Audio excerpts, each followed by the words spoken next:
گاڑی اس نے بڑی تیزی سے اپنے ڈیرے کی طرف بڑھائی تھی۔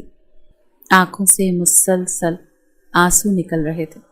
بار بار حوریہ کو دیکھ رہا تھا، جبکہ چہرے پر نیل کے نشان واضح ہو رہے تھے۔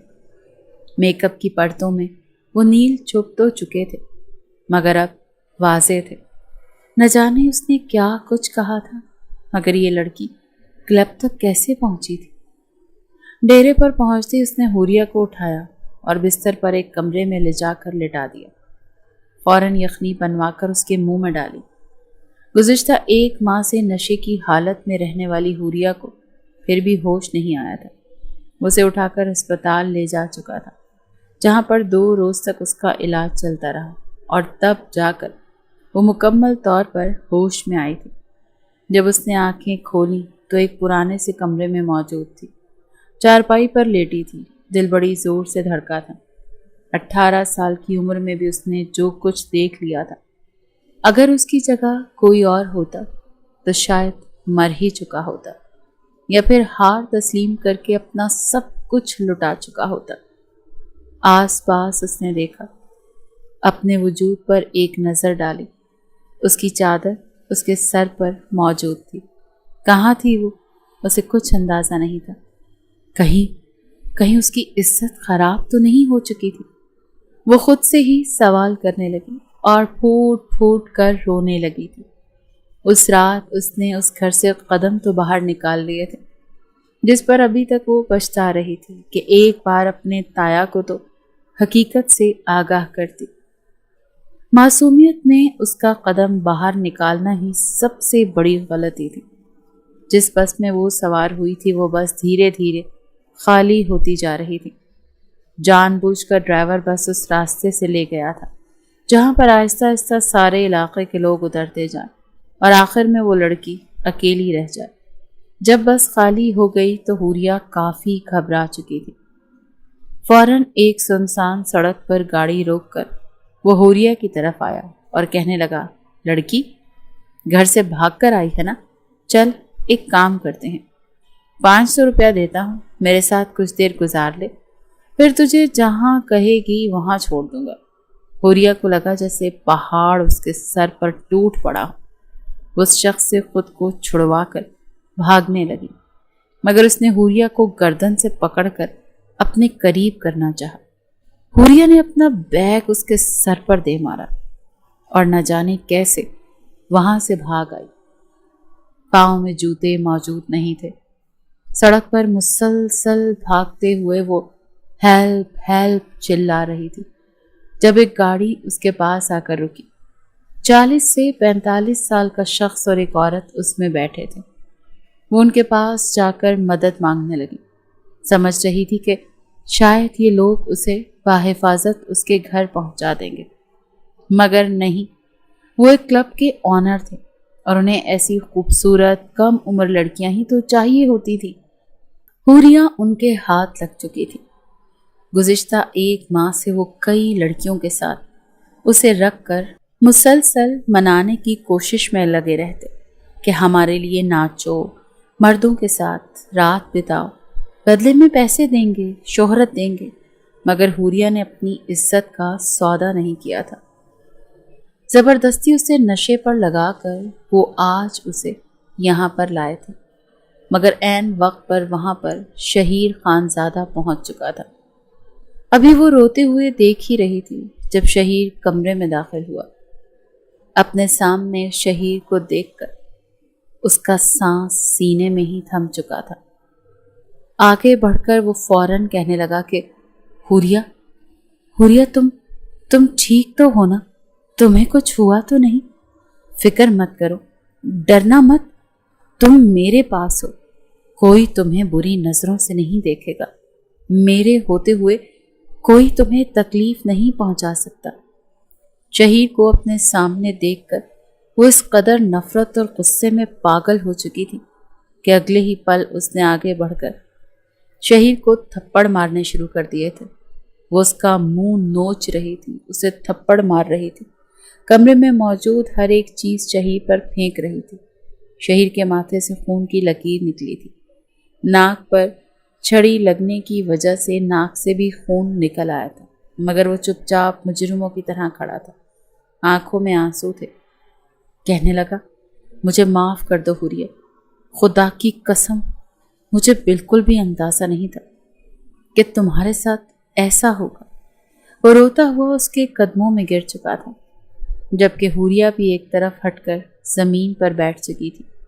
روتے ہوئے کہنے لگی، تمہیں پتہ ہے تمہاری وجہ سے مجھے کیا کچھ سہنا پڑا، مجھ جیسی شریف لڑکی کو کیا کچھ کرنا پڑا، صرف اور صرف تمہاری وجہ سے۔ کیا چاہتے تھے تم میرے وجود کو نوچنا چاہتے تھے نا؟ چلو ہوں میں تمہارے سامنے، جہاں سب کی میلی نظریں برداشت کرنی، آج تم بھی مجھے نوچ لو۔ یہ کہتے ہوئے اس نے اپنی چادر ایک طرف اتار کر پھینکی تھی۔ شہیر کے سامنے جیسے آئی تو وہ آنکھیں بند کر کے فوراً چادر اٹھا کر اسے اس میں لپیٹ کر روتے ہوئے کہنے لگا، مت بولو ایسا، پلیز مت بولو، کچھ نہیں ہوا تمہاری عزت کو، جب تک شہیر خانزادہ ہے کچھ نہیں ہوگا تمہاری عزت کو۔ جن لوگوں نے تمہیں اس حال تک پہنچایا ہے نا، میں انہیں سزا دے چکا ہوں۔ ان سالوں کو نامرد کہتے ہیں۔ میں ایسی ایسی جگہ گولیاں ماری ہیں کہ اٹھنے کے قابل نہیں رہیں گے، پل پل موت مانگ رہے ہیں۔ حوریہ روتے ہوئے انتہائی نفرت سے بولی کہ ان کو تو سزا دے دی، مگر خود کا کیا؟ خود کو کیا سزا دو گے؟ اور کیوں بچا کر لائے ہو مجھے؟ کس لیے لائے ہو؟ وہ کہنے لگا، تمہارے ہوتے ہوئے تو مجھے احساس نہیں تھا حوریہ، مگر تمہارے جانے کے بعد مجھے احساس ہوا کہ میں تم سے محبت کر چکا ہوں، اور مجھے اب بھی تم سے محبت ہے۔ سب کچھ بھول جاؤ، دیکھو میں تم سے شادی کروں گا، ہم اپنی نئی زندگی شروع کریں گے، سب کچھ ٹھیک ٹھاک ہو جائے گا۔ مگر حوریہ اپنا ہاتھ جھٹک چکی تھی، کہنے لگی، میں کبھی بھی تم سے شادی نہیں کروں گی اور نہ ہی اس گھر میں واپس جاؤں گی۔ میرا ٹھکانہ وہی بدنام زمانہ گلیاں ہیں۔ مگر وہ اس کے لبوں پر ہاتھ رکھے زبردستی واپس گھر لایا تھا۔ سلطانہ بیگم اور افتخار صاحب نے اسے دیکھا تو غصے میں آگ بگولا ہو گئے، مگر شہیر انہیں ساری سچائی بتا چکا تھا۔ شہیر کے منہ سے یہ سن کر کہ اس کی وجہ سے حوریہ کو وہاں سے جانا پڑا تو افتخار صاحب نے تو اسے پیٹ ہی ڈالا تھا۔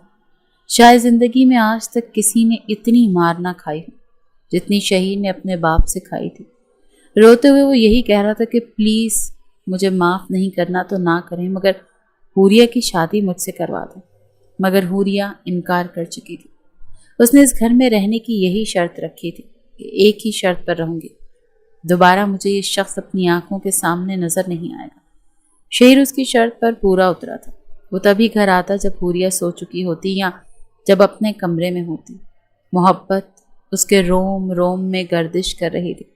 حوریہ کو حالات نے اس قدر بدل دیا تھا کہ اس کی آنکھیں پتھرا چکی تھیں۔ ایک شام جب وہ اپنے کمرے سے باہر آئی تو اسے قرآن پاک کی تلاوت کی آواز آ رہی تھی۔ دھیرے دھیرے چلتی ہوئی وہ شہیر کے کمرے کے پاس آئی تو اس کے پورے وجود میں سنسنی کی لہر دوڑ گئی، کیونکہ شہیر قرآن پاک کی تلاوت کر رہا تھا۔ اسے اس گھر میں واپس آئے ہوئے 3 مہینے گزر چکے تھے، اور ان 3 مہینوں میں شہیر کا بدلتا رویہ وہ دیکھ چکی تھی۔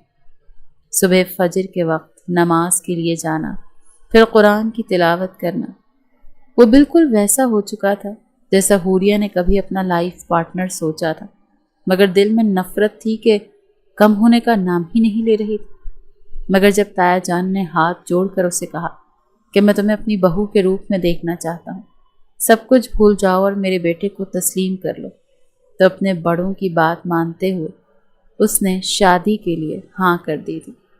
مگر سہاگ رات کا وہ پہلے ہی شہیر کو بتا چکی تھی کہ میرے قریب آنے کی کوشش بھی مت کرنا، یہ شادی صرف تم سے میں نے اپنے تایا اور تائی کی خوشی کی خاطر کی ہے۔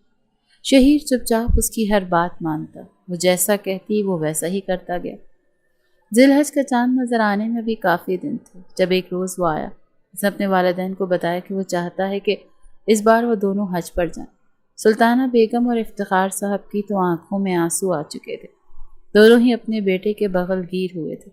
ایک طرف کھڑی حوریہ یہ سن کر مسکرا رہی تھی۔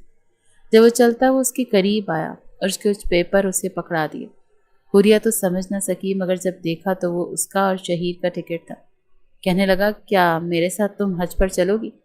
نہ جانے اس کے لہجے میں کیسا اثر تھا کہ حوریہ کی آنکھوں سے آنسو نکل آئے۔ وہ پھوٹ پھوٹ کر رونے لگی۔ دھیرے دھیرے اس کے دل سے میل ختم ہونے لگی۔ حرم شریف میں کھڑے ہو کر شہیر نے اس سے معافی مانگی تھی، اور اس بار حوریہ نے نم آنکھوں کے ساتھ شہیر کو معاف کر دیا، کیونکہ وہ آگے ہی اس کی محبت میں بدل چکا تھا۔ دونوں جب واپس آئے تو ان کی زندگی بالکل ہی بدل چکی تھی۔ ایسے لگ رہا تھا جیسے دونوں کا دوسرا جنم ہوا ہے۔ دونوں اپنی نئی زندگی کا خوبصورتی کے ساتھ آغاز کر چکے تھے۔